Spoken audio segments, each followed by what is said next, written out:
ನೋಡೋಲ್ಲ ನೋಡಿ ರಿಯಾಕ್ಷನ್ಸ್ ಎಲ್ಲರೂ ತುಂಬ ಪಾಸಿಟಿವ್ ಆಗಿತ್ತು, ತುಂಬ ಚೆನ್ನಾಗಿತ್ತು.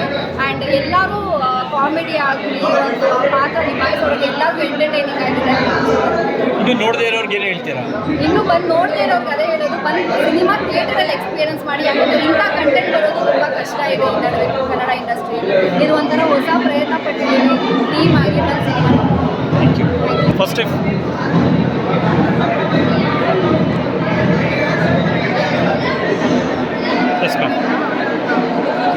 ಸ್ವಲ್ಪ ಮೇಲೆ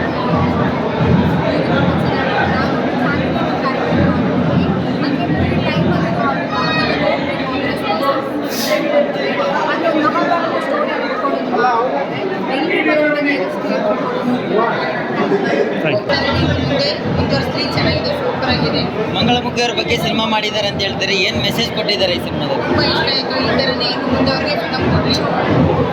ಸೂಪರ್ ಇದೆ. Thank you madam. First movie ನನಗೆ ಇದೆಲ್ಲ ಹೊಸ ಎಕ್ಸ್ಪೀರಿಯನ್ಸ್.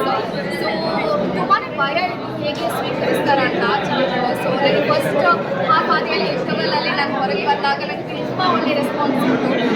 ಎಲ್ಲರೂ ಖುಷಿಯಿಂದಲೇ ನನ್ನನ್ನು ಮಾತಾಡಿಸಿದ್ರು, ಎಲ್ಲ ತುಂಬ ಅಪ್ರಿಷಿಯೇಟ್ ಮಾಡಿದರು ನನ್ನ ಪರ್ಫಾರ್ಮೆನ್ಸ್ಗೆ.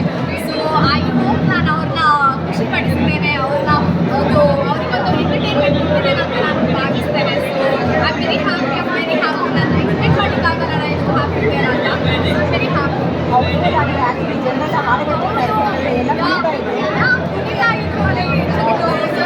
ನಾನು ಬೇರೆ ಸಿನಿಮಾದಲ್ಲೇ ನೋಡಿದ್ದೆ, ಬಟ್ ನಮ್ಮ ಸಿನಿಮಾಗೆ ಜನಗಳೆಲ್ಲ ಬಂದು ಅಷ್ಟು ಎಂಟರ್ಟೈನ್ಮೆಂಟ್ ಆಗಿ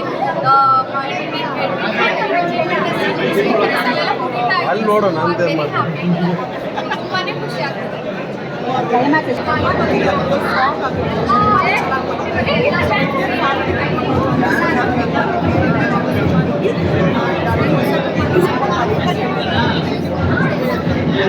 ಕಾಣಿಸ್ಕೊಂಡಿಲ್ಲ ನಗ್ಬೇಡ ಕಿತ್ತಾಕ್ಬಿಡ್ತೀನಿ ನೋಡು. ಅವರ ಮಹತ್ವ ಏನು, ಅವರ ಪ್ರಾಮುಖ್ಯತೆ ಏನು ತಾಯಿ ಇವಾಗ ಮಕ್ಕಳು ಆಗದೆ ಇರೋರಿಗೆ ಮಕ್ಕಳಾಗಿ ಸಿಗುತ್ತೆ, ಅವ್ರನ್ನ ಹೇಗೆ ಕಾಪಾಡ್ತಾರೆ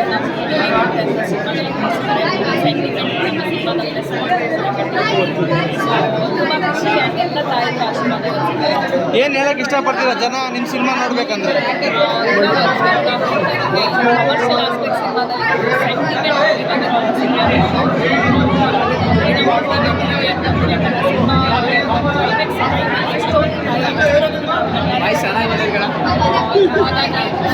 ಭಾವನೆ ರಿಲೇಷನ್ಶಿಪ್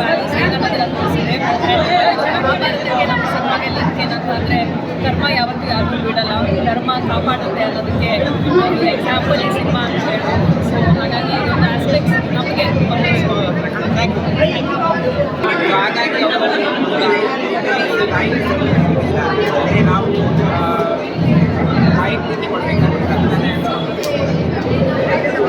ನಮ್ಮಲ್ಲಿ ಒಂದು ತಾಯಿ ಬಂದಿದೆ. ಆ ಪ್ರೀತಿನ ತುಂಬ ಚೆನ್ನಾಗಿ